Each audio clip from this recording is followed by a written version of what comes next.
Shalom. Saludos a nuestros hermanos y amigos que nos están viendo y escuchando.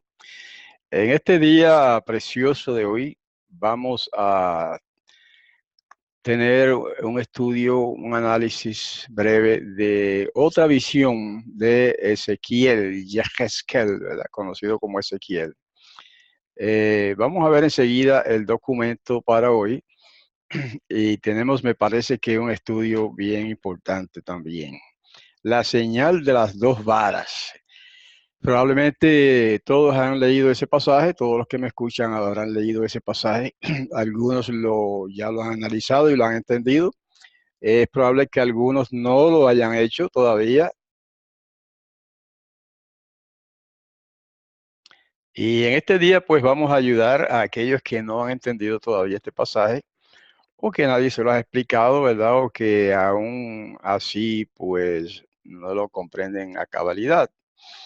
Y vamos a ver si podemos sacar algo más claro, ¿verdad?, del análisis de este pasaje. Bueno, la señal de las dos varas es una de las lecciones del Tanaj que estamos presentando en estos tiempos. Y lo que tenemos acá en la pantalla es una guía de estudios programados. Bet Midrash, la señal de las dos varas, basado en Ezequiel y Yehezkel, capítulo 37, versos 15 al 28. Y tenemos como texto base el Mateo 12, 25, que dice: "Wey Yahoshua yada el machshemotam, Wayomar alehem, kol mamlacha hanechaleka al atzma tachrav, Wekol ir, Wabayid ha-nachelakim al atzmam lo ibonu."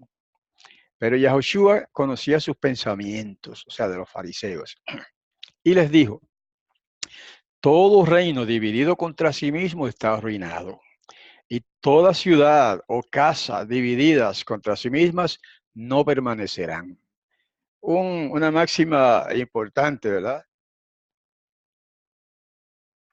Bueno, pues eso le pasó al pueblo de Israel, a la nación de Israel. Como nación estuvo unida por un tiempo durante el reinado de David y de Shelomó o Salomón. Pero después de Salomón, el reino se dividió, ¿verdad? Roboam, que heredó el reino, pues ya ustedes saben, vamos a leer un poquito de la historia, muy breve, y entonces analizamos la señal de las dos varas. Ese reino se dividió en dos. Vamos a ver las causas y eso y el resultado. Vamos a ver en nuestro primer punto, ¿quién reinó en Israel después de Shelomó? O sea, acuérdense que estamos en la versión israelita nazarena. Encontramos los nombres de todos los personajes, tal y como se escriben o se pronuncian en hebreo. Así que Shelomó es la forma original, el nombre original del rey Salomón, ¿verdad? Salomón ya es una manera en que lo escribieron los griegos, ¿verdad? Al traducir, judíos sí, pero griegos, de habla griega, en la Septuaginta, que cambiaron muchas cositas. Y una de esas cosas que cambiaron fue la pronunciación o la manera de escribir los nombres de las personas. Shelomó es el mismo que todo el mundo conoce como Salomón. En Primera de Reyes 11, 41, 43 leemos. Disculpen. Los demás eventos del reinado de Shelomó, todos sus hechos y su sabiduría, están registrados en el libro de los Anales de Shelomó. El tiempo que reinó Shelomó en Jerusalén, sobre todo en Israel, fue de 40 años. Shelomó se durmió con sus padres, eso quiere decir que murió, y lo sepultaron en la ciudad de David, su padre, y su hijo Rehabam le sucedió como rey. Ok, Rehabam es el personaje que en la versión Reina Valera se pone como, en base al griego, como Roboam. Roboam. En hebreo se dice Rehabam. Así que Rehabam o Roboam fue el que sucedió a Shelomó en el trono de Israel unido. O sea, cuando Israel era una sola nación unida. Y Rehoboam reinó por unos cuantos años. Vamos a ver en el punto 2. En cierta ocasión, ¿qué le pidió el pueblo al rey Rehoboam que hiciera? Primera de Reyes 12, 1 al 4 dice, Rehoboam fue a Shechem porque todo Israel había ido a Shechem para aclamarlo como rey. Yaroboam, ese es el que se conoce como Jeroboam. Yaroboam, hijo de Nabat, se enteró de ello cuando estaba aún en Misraim, o sea, en Egipto, porque Yaroboam había huido del rey Shelomó y se había establecido en Misraim. Mandaron a llamarlo y Yaroboam vino con toda la congregación de Israel, o sea, las tribus del norte. Y le hablaron a Rehoboam lo siguiente: tu padre hizo pesado nuestro yugo, ahora alivia tú el duro trabajo y el pesado yugo que tu padre puso sobre nosotros y te serviremos. Vamos a ver cómo fue aconsejado Rehoboam por los viejos de su reino. Él les respondió, váyanse y vuelvan a mí dentro de 3 días. Así que el pueblo se fue. Antes de seguir, quiero acotar que fíjense que esa palabra o esa frase 3 días es común en las escrituras. O sea, es un periodo de tiempo significativo. Son periodos de tiempo que se daban para esperar que sucediera algo, ¿verdad? Por ejemplo, en el caso de la resurrección de Yahushua, el Mesías, ustedes saben que él predijo que iba a ser resucitado al tercer día o después de 3 días, según otro testimonio. Así que 3 días era un periodo razonable para esperar algo. En este caso, pues, era una decisión. Y entonces el rey Rehoboam consultó con los ancianos que le habían servido a su padre Shelomó, cuando aún vivía Shelomó. Les preguntó, ¿qué respuesta aconsejan ustedes que le dé yo a este pueblo? Los reyes siempre hacen bien, los líderes de cualquier categoría siempre hacen bien en consultar. Verso 7. Ellos le contestaron, si te haces hoy servidor de este pueblo y les sirves y les respondes con palabras bondadosas, ellos serán tus siervos para siempre. Buen consejo, ¿verdad? ¿Hizo Rehoboam lo que ellos sugirieron?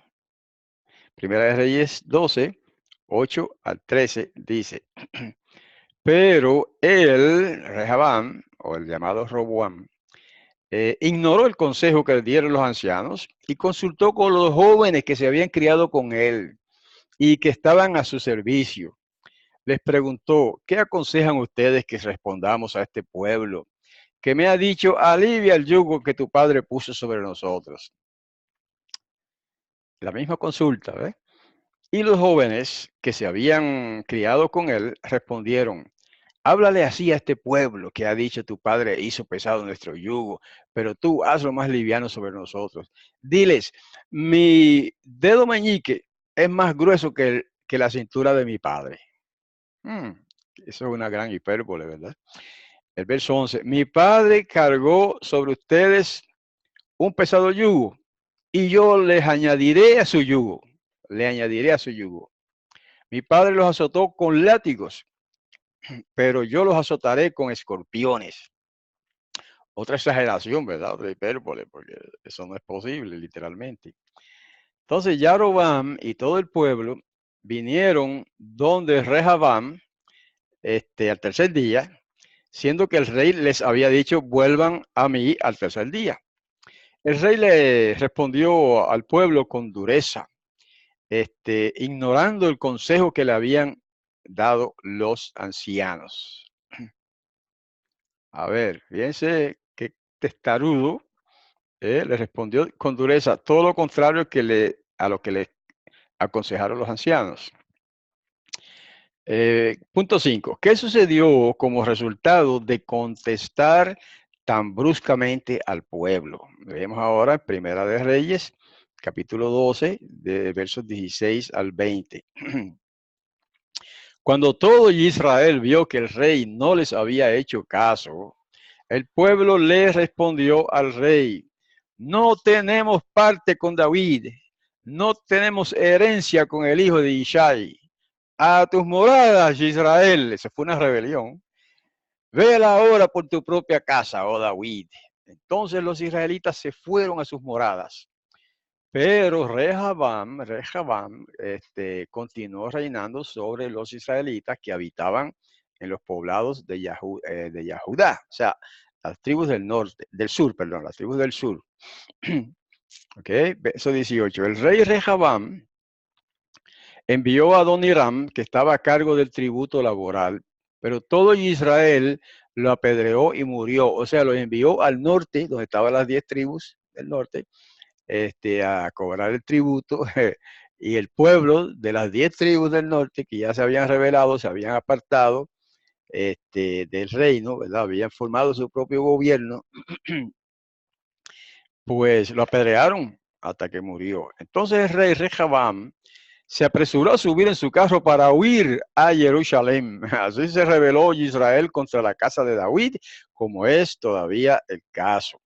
Cuando todo Israel oyó que Yarovam, o sea, Jeroboam, como se le conoce ahora, cuando oyó que Yarovam había vuelto, enviaron mensajeros para llamarlo a la asamblea y lo hicieron rey de todo Israel. Obviamente, cuando dice de todo Israel, se refiere a las 10 tribus que estaban en el norte de todo el territorio de Israel. Eso exceptúa las 2 tribus de Yahudá y Benjamín que estaban al sur. Solamente la tribu de Yahudá permaneció leal a la casa de David. ¿Ok? O sea que cuando dice que Yarovam se hizo rey sobre todo Israel, ¿verdad? Eso es exceptuando esas 2 tribus de Yahudá y Benjamín, que ahí no lo menciona así específicamente, pero sí dice Yahudá. Cuando dice la tribu de Yahudá permaneció leal a la casa de David, pues aunque no lo mencione, se incluye también la tribu de Benjamín.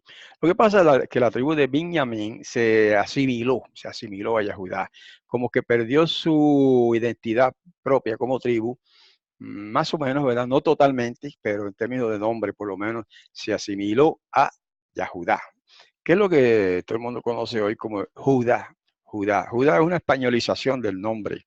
En hebreo se dice Yahudá. Los masoretas lo vocalizaron Yehudá, pero sabemos que la pronunciación o vocalización más correcta y más antigua es Yahudá. Fíjense que incluso la palabra judaísmo en hebreo se dice Yahadut. Hasta el día de hoy en hebreo moderno se dice Yahadut. Después de la Yod va una A. Entonces lo mismo debería pasar con el nombre de Yehudá y debe decirse Yahudá. Eso es un fragmento de gramática incidental, ¿verdad? No tiene que ver con el tema. El asunto es que ahí se divide el pueblo, la nación de Israel.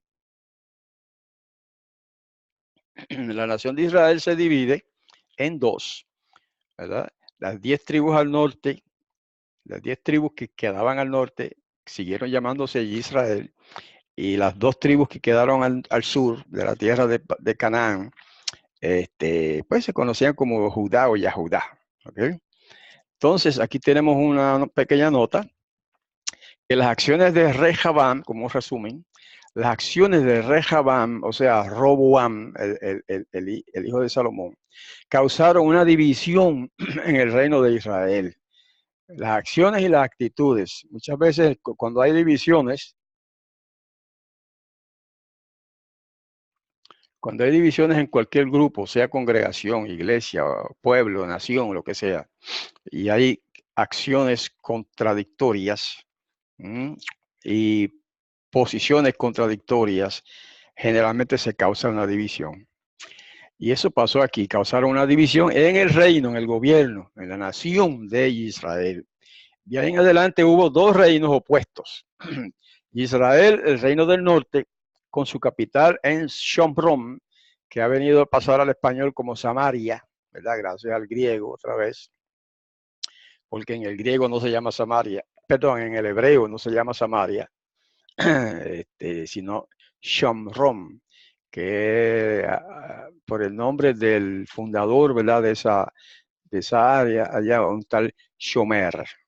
Un hombre se llamaba Shomer, y de ahí viene Shomron, el territorio de Shomer.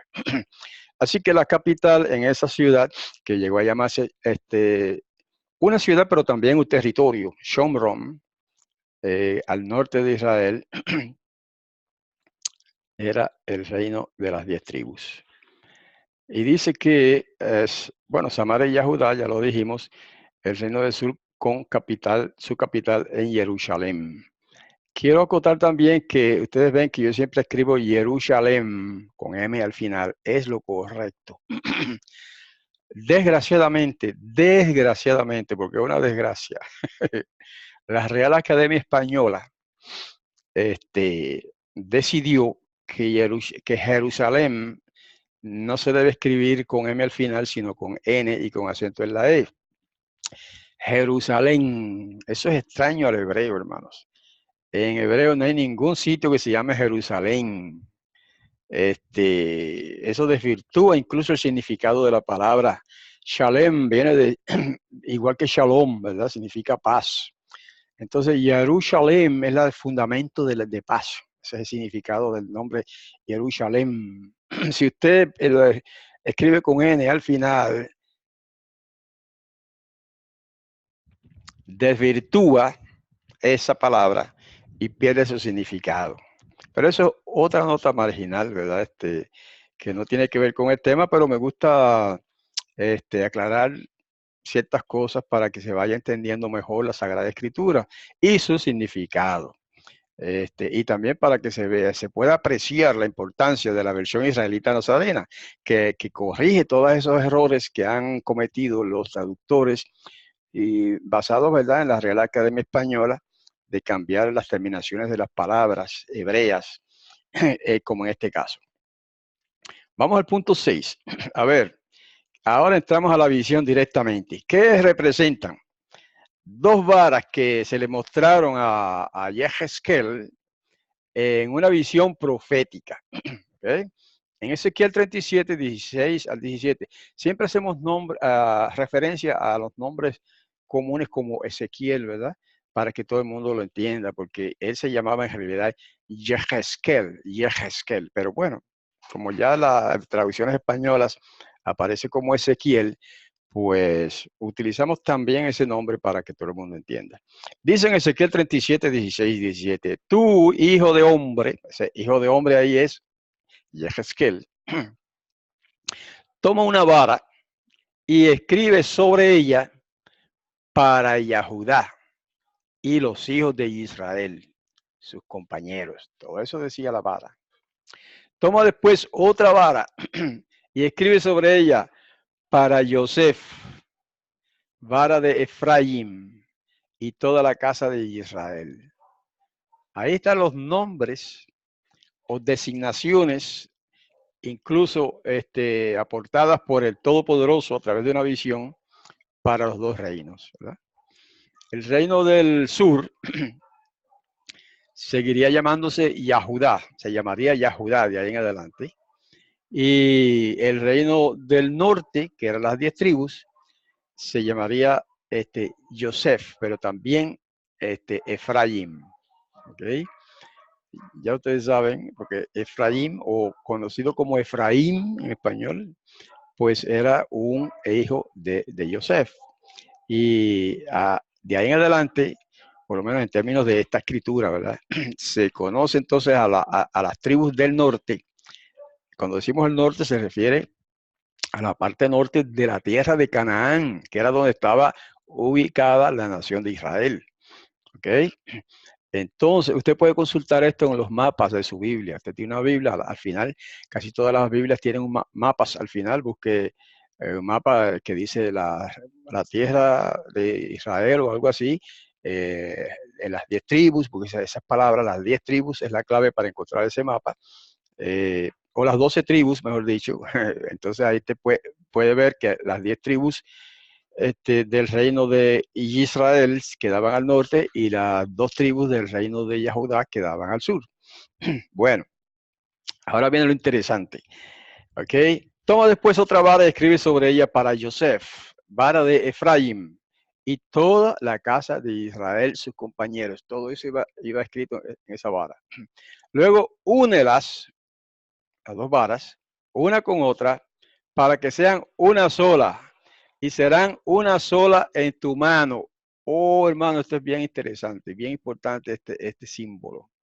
Dice que serán una en tu mano. ¿Ok? ¿Pero cómo?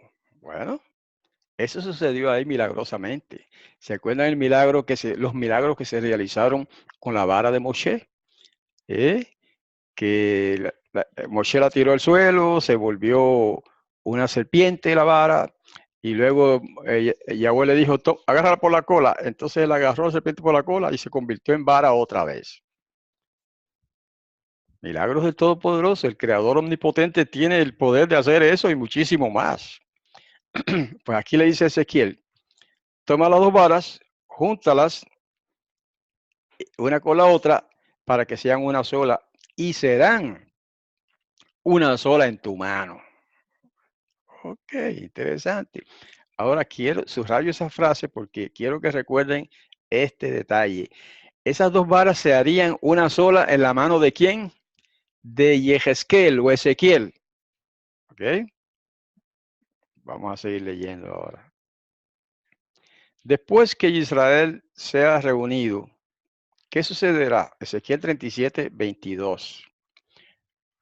Ok, vamos a volver un poco atrás para indicar que esa visión, aunque se va a mencionar algo más adelante, pero esa visión y ese acto de tomar las 2 varas, Ezequiel, y juntarlas en su mano y que se convertirían en una sola vara en la mano de Yehezkel, eso es un símbolo, hermanos, de la reunificación de las 12 tribus. ¿Ok? Es un símbolo de la reunificación de las 12 tribus. Ya en el estudio anterior analizamos la primera parte de este tema en la que se prometía la reunificación de las tribus de Israel, el recogimiento de las 12 tribus de Israel de entre todas las naciones. ¿Se acuerdan que se simbolizaba por una resurrección, verdad? En la que en ese valle de los huesos secos que vio Ezequiel en visión, pues sucedió un milagro, ¿verdad? Era una visión, pero en esa visión se refiere a un milagro en el que el Todopoderoso resucitaba todos esos, o sea, todos esos, vamos a decir, esqueletos, no cadáveres, esqueletos que ya no tenían carne ni nada, nada más que huesos, pues les subió por orden del Todopoderoso carne, músculos, tendones, piel, etcétera, todo eso, ¿verdad?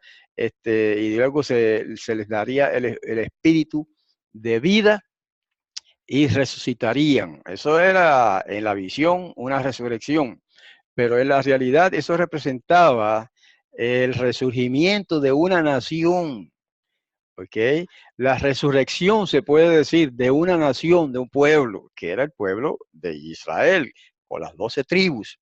Ahora, un poco más adelante, que es esto que estamos hablando ahora, se habla de algo similar es como una continuación de aquel tema, ¿ves? Y este acto de juntar las 2 varas, porque una vara representa las tribus del norte y la otra representa las tribus del sur, y al unificarlas en una sola vara, que se convertirá en una sola vara en la mano de Ezequiel o Yehezkel, significa que la nación de Israel sería restaurada como una sola nación por agentes humanos. ¿Ok? De ahí, ¿de dónde yo saco? De que eso representa que la primera unión de las 12 tribus sería por agentes humanos.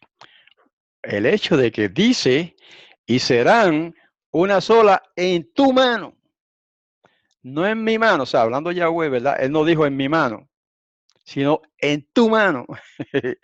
Ahora, más tarde dijo en mi mano, pero precisamente ese es el detalle que quiero recalcar. Que esta restauración de la nación de Israel, de las 12 tribus en una sola nación otra vez, al final de los tiempos, serían dos etapas, ¿ok? Dos etapas. La primera etapa sería una etapa puramente humana, que es representada por el hecho de que las dos varas se hacen una en la mano de un hombre, de Ezequiel o Ezequiel. Eso quiere decir que esta nación se restauraría inicialmente simplemente como un recurso por recursos humanos. O sea, y eso se cumplió, ya lo dijimos la vez pasada, ¿verdad? En 1948, por un mandato de Inglaterra, de Gran Bretaña, el recurso humano, se le entrega la tierra de Canaán, que últimamente se llamaba Palestina, a los judíos, al pueblo de Israel en general. Pero los que estaban por ahí eran los judíos, pues se apoderaron de la tierra. Eso es una restauración de Israel a nivel humano, físico, literal, carnal. ¿Ok? Por eso muchas personas que me han preguntado, pero ¿cómo puede usted decir que ahora mismo Israel está restaurado como pueblo de Todopoderoso cuando esa gente son carnales todavía? Usted va a Israel y ahí hay de todo lo malo que puede haber en cualquier nación del mundo. Yo le digo, tenga calma, porque usted está viendo solamente la primera fase de la restauración de las 12 tribus de Israel. Y la primera fase, que es lo que estamos dialogando ahora, es a nivel humano, carnal, físico. ¿Ok? Acuérdense que la visión que consideramos antes de los huesos secos, es como explicaba yo en ese momento, fue un proceso también, empezó también en el siglo I incluso, y en el siglo, quise decir, en el año 1948, se concretó de una manera literal, física, y fue un proceso también. Ha sido un proceso, y es hasta ahora un proceso de restauración. ¿Ok? Es un proceso que todavía continúa. Bueno, pues en este caso pasa lo mismo, ¿verdad? Con las dos varas. Quiere decir que la reunificación inicial de las 12 tribus es una etapa puramente humana. No se quiere decir con eso de que el Todopoderoso no ha intervenido. No, ha intervenido, pero siempre con recursos humanos, ¿verdad? En la visión anterior, la última parte del proceso fue cuando el Todopoderoso pone su espíritu, dice, sopla sobre ellos su espíritu de vida, su aliento de vida, y entonces se levantan los cadáveres, ¿eh? Implicando una restauración absoluta y total de Israel en varias etapas. Mencionamos 4 etapas allá explicando aquella visión. En este caso, son 2 etapas porque es una visión diferente, ¿verdad? Habla de lo mismo, pero es una visión diferente. Entonces aquí está hablando de 2 etapas. La primera etapa, hasta ahí hemos llegado hoy. La nación de Israel es restaurada con recursos humanos, con motivaciones humanas, en sentido humano, literal, incluso carnal. Por eso es que en Israel, la nación de Israel allí en la tierra de Canaán, todavía es una nación carnal. O sea, te va a encontrar allí todo, bueno, mucho bueno y también malo. ¿Eh? Me refiero en términos de pecado y esas cosas. Ahora, vamos a ver lo que sigue.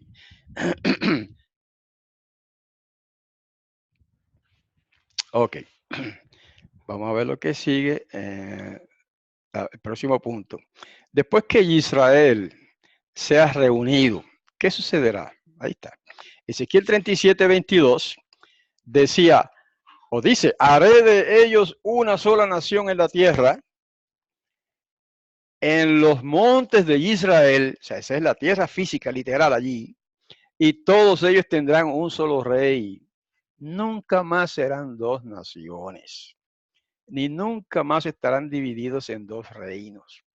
Y acuérdense que ya explicamos que la primera etapa, de hecho, de reunificación o de restauración, vamos a decir, de las 12 tribus, de las 10 tribus, empezó con las 10 tribus en el siglo I, a través del Mesías Yahushua y sus enviados, que predicaron la buena noticia del reino a las naciones conocidas en aquel tiempo, ¿verdad? Atrayendo a los gentiles al redil, al tronco de Israel, y entre esos gentiles estaban las 10 tribus que habían sido dispersadas muchos años antes. Esa fue una etapa, una de las primeras etapas, que fue más bien algo espiritual, pero en cierto modo físico también, hasta cierto punto.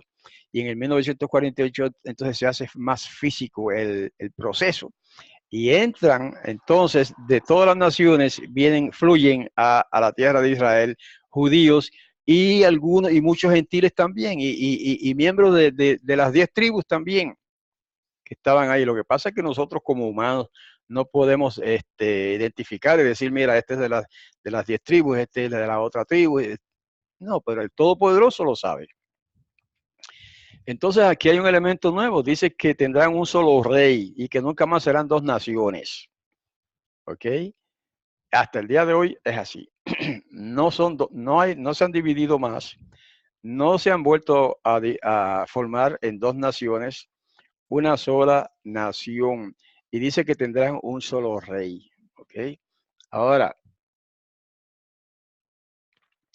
hasta ahora tienen un solo gobierno, que en cierto modo es cumplimiento de eso, ¿verdad? Pero hay algo más. Tengo una notita aquí que dice, hay una enseñanza que dice que 10 tribus se perdieron. Que se perdieron. Hermanos, no se perdieron. Lo que pasa es que fueron esparcidas, dispersadas, ¿verdad? Entre todas las naciones, pero en el registro del Tribunal Celestial han estado siempre ahí. Y allá arriba, el Tribunal Celestial sabe quiénes son a través de toda la historia. Ellos saben si usted es de las 10 tribus, y eso no nos toca a nosotros saberlo. Eso le toca al escriba celestial saber esos detalles, porque todo lo que sucede aquí está escrito en los libros del cielo, hermanos. Entonces, pues ahí está, estamos nosotros, ¿ok? Que éramos gentiles, bueno, probablemente éramos gentiles, probablemente no, probablemente éramos de las 10 tribus que fueron dispersas, pero aún así puede que haya gentiles también entre este grupo, ¿verdad? Que empezó a ser restaurado en el siglo I de esta era. ¿Y cómo que se fueron restaurados? Ah, que a través del Mesías, leas el capítulo 11 de Romanos, ahí está, a través del Mesías, muchos gentiles han venido a ser parte de Israel, han sido injertados en el tronco de Israel. De eso es que estamos hablando también, ¿ok? Así que Yahweh sabe quiénes son y no tenemos nosotros que preocuparnos. Muchas veces me he preguntado, muchas veces, por escrito, ¿verdad? Mayormente, que es como yo me comunico con los hermanos. Bueno, ¿y cómo yo puedo saber de qué tribu soy? Me preguntan. Otros generalizan más y dicen, ¿cómo sabemos, verdad? Si somos de las 10 tribus y de cuál tribu somos. Y yo pues tengo que decirles, hermanos, eso no nos toca a nosotros saberlo.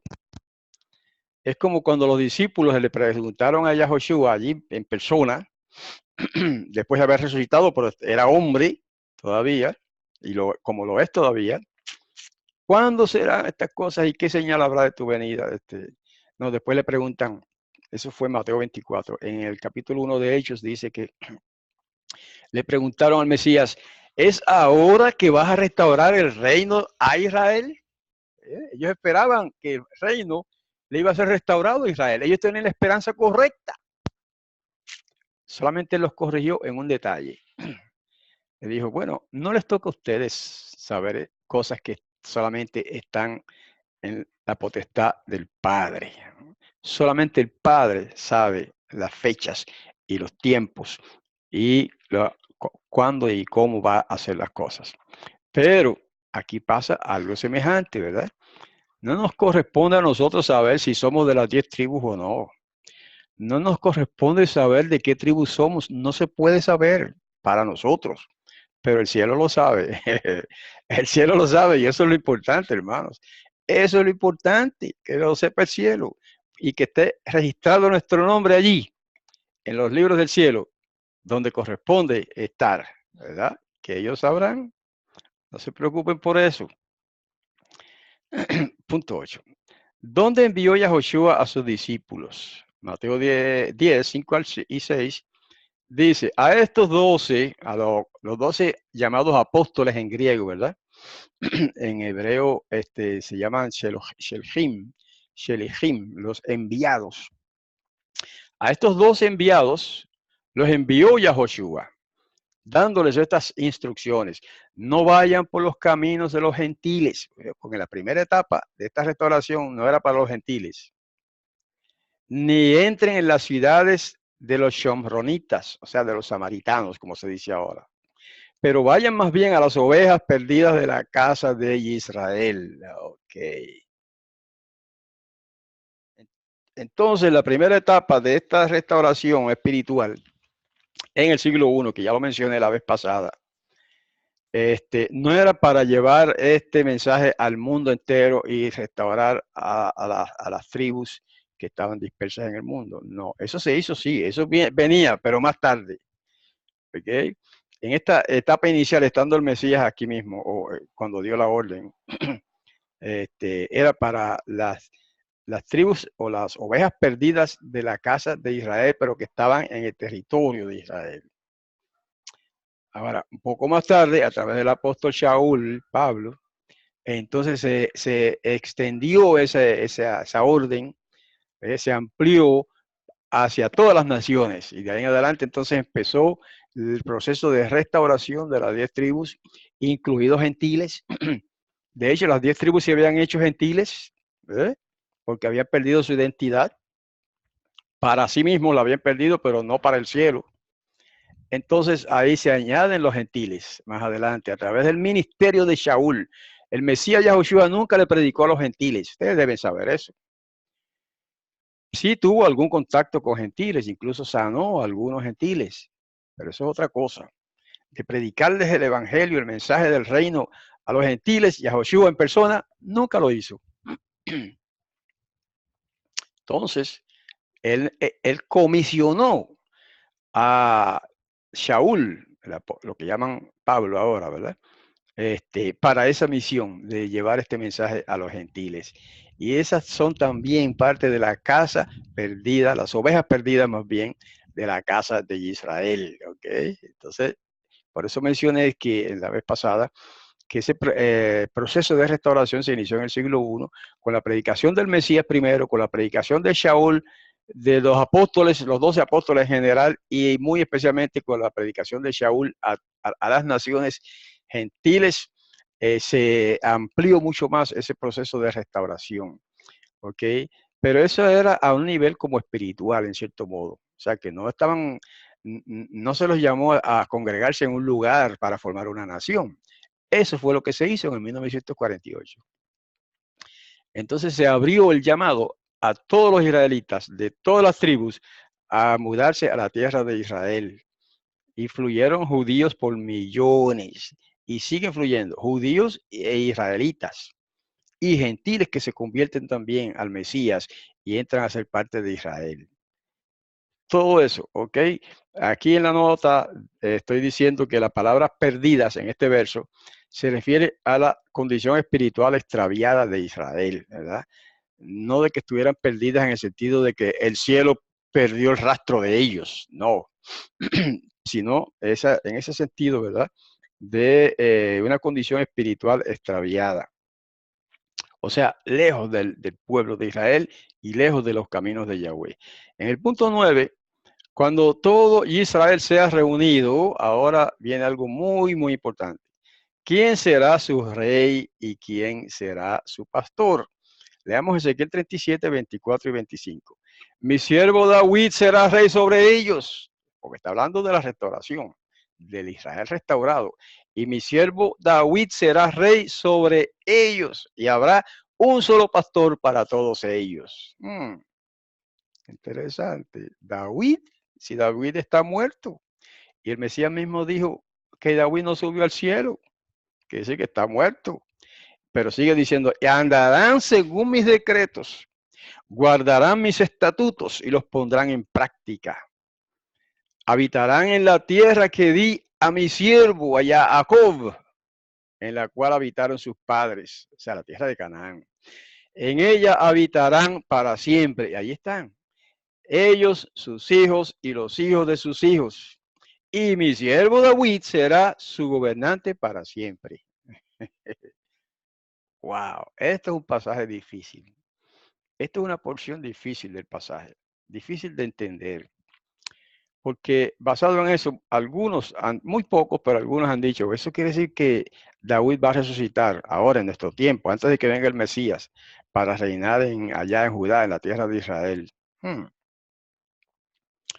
No me parece, hermanos. Bueno, es una interpretación, respetamos todas las opiniones de los demás, puede ser, pero nuestro entendimiento es que ese David que menciona ahí, que va a gobernar sobre el Israel unido, es el Mesías mismo, es el Mesías Yahushua.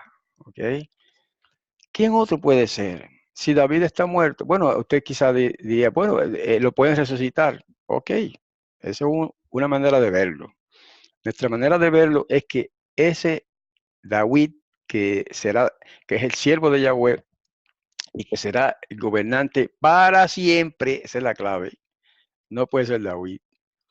Porque sabemos por muchos otros pasajes de las Escrituras que cuando venga el Mesías y se siente en el trono, en su trono, lo dice Mateo 25, 31, él léaselo en su Biblia de ahí en adelante, Mateo 25, verso 31 en adelante, dice que cuando venga el Mesías con todos sus mensajeros, entonces se sentará en su trono y dividirá las naciones en dos, etcétera, etcétera, y ahí comenzará el reino, y ese es un reino eterno. Ahora, entonces, ¿en qué quedamos? Si el que va a reinar sobre las naciones en los tiempos finales, durante el milenio, es el Mesías, Yahushua o Yeshua, entonces no puede ser David. David en este caso es un símbolo del Mesías.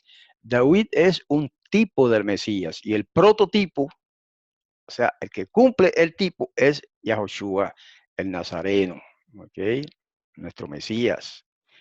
Y de otro modo, pues no tendría sentido que David sea el rey en Israel para siempre y después el Mesías, Yahushua, cómo va a reinar? O sea, no cuadra. ¿Se dan cuenta?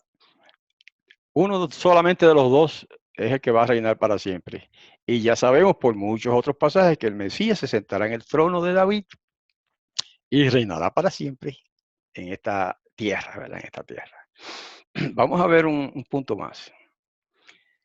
Bueno, la nota es muy breve. Dice, esta reunión está aún en proceso y es un proceso largo. Ahí tenemos un errorcito.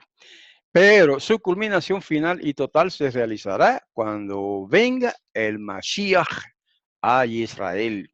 Que nosotros, los judíos, todavía están esperando un Mesías humano, ¿verdad? Que no es Yahushua. Nosotros sabemos que ya vino el Mesías Yahushua, volvió a ser llevado al cielo y según lo que él mismo prometió, volverá a esta tierra nuevamente para entonces establecer el reino del Todopoderoso Yahweh. Así que hay que unir unas cosas con otras, hermanos, en estas profecías, ¿verdad? El espíritu de profecía no es una cosa monolítica, no, es multifacética y se cumple, se expresó primeramente de muchas maneras distintas y así también se cumplirá, ¿verdad? De maneras distintas. Ahora, en el punto 10 nos dice, ¿quién es este pastor de Israel? Ahí está revelado por él mismo, por él mismo. Dice, en Juan 10, Juan, el Evangelio, cuarto, capítulo 10, versos 11 al 16, dice, yo, hablando Yahushua el Nazareno, yo soy el buen pastor. El buen pastor pone su vida por las ovejas, pero el asalariado, que no es el pastor, y a quien no le pertenecen las ovejas, esos son los falsos pastores. Cuando ve que viene el lobo, abandona las ovejas y huye. Y el lobo arrebata y esparce las ovejas. Huye porque es asalariado y a él no le importan las ovejas. Yo soy el buen pastor, dice Yahoshua, y conozco mis ovejas, y las mías me conocen.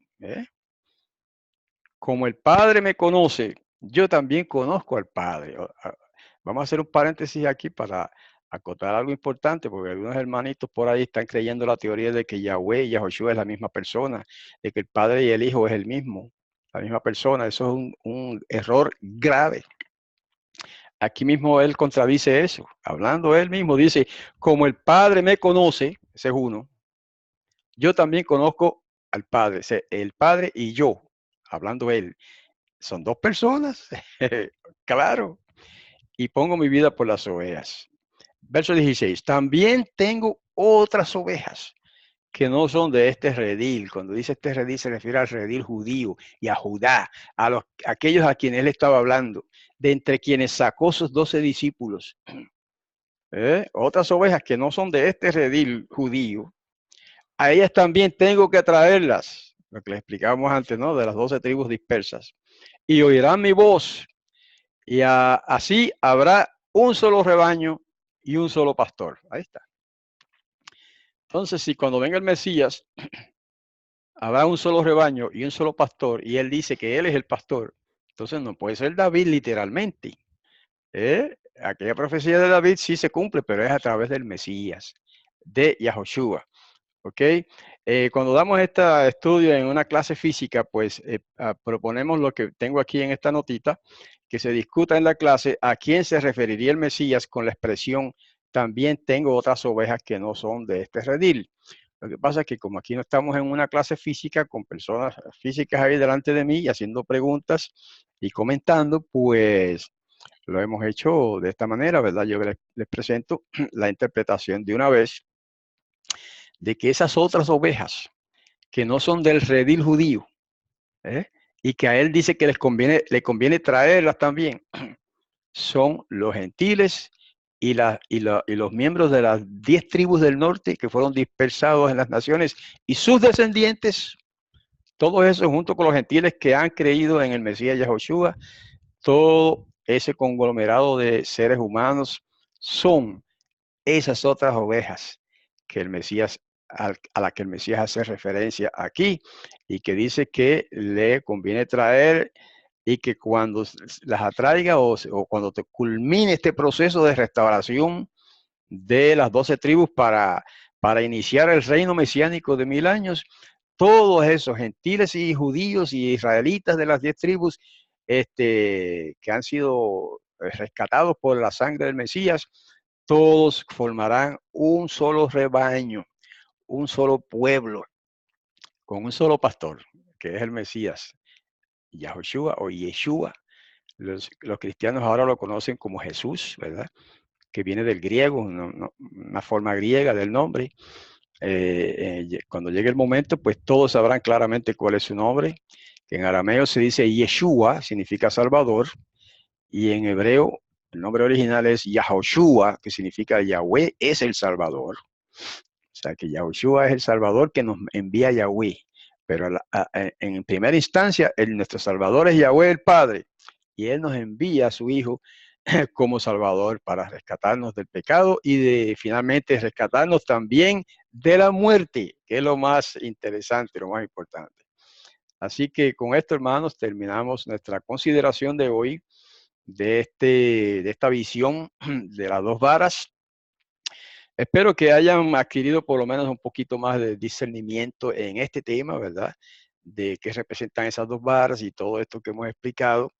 Si hubiera alguna pregunta todavía en algunas personas que me estén escuchando, pues ya saben que estamos aquí a su servicio para contestar preguntas en la dirección que les hemos dado a menudo, ¿verdad? hebraica@gmail.com. O sea, hebraica, recordando que empieza con H, ¿verdad? Hebraica. Entonces el símbolo de arroba, Gmail, como decía cierta persona, Gmail, o sea, gmail.com. Ya usted escribe ahí y pone su pregunta. Todos los días prácticamente recibo preguntas de las personas, de los estudiantes. Algunas son extremadamente sencillas y las contesto en pocas palabras y solamente le contesto a la persona, ¿verdad? Pero algunas que son de interés general o que son como un poco más complejas o más, quizás más importantes en el sentido de que no se conoce bien quizás la explicación y ese tipo de cosas, entonces las envío también a los que están en la lista hebraica, que son más de 1.500 personas que están registradas en esa lista. Así que invito a los hermanos que de YouTube, porque tengo una audiencia en YouTube de más de 14.500 y pico de personas en YouTube, pero que no todos esos están en la lista de hebraica. Y los invito también a registrarse en la lista de hebraica, los que no estén escribiéndome, ¿verdad? A esa dirección, hebraica@gmail.com. Bueno, pues con esto los dejo, queridos hermanos, hasta la próxima, próxima semana, en la que vamos a estar analizando otro tema de las Sagradas Escrituras. Por lo pronto, entonces, solamente les envío bendiciones del cielo a todos ustedes, que el Padre los bendiga y los guarde en el nombre de su amado Hijo, Yahushua. Shalom.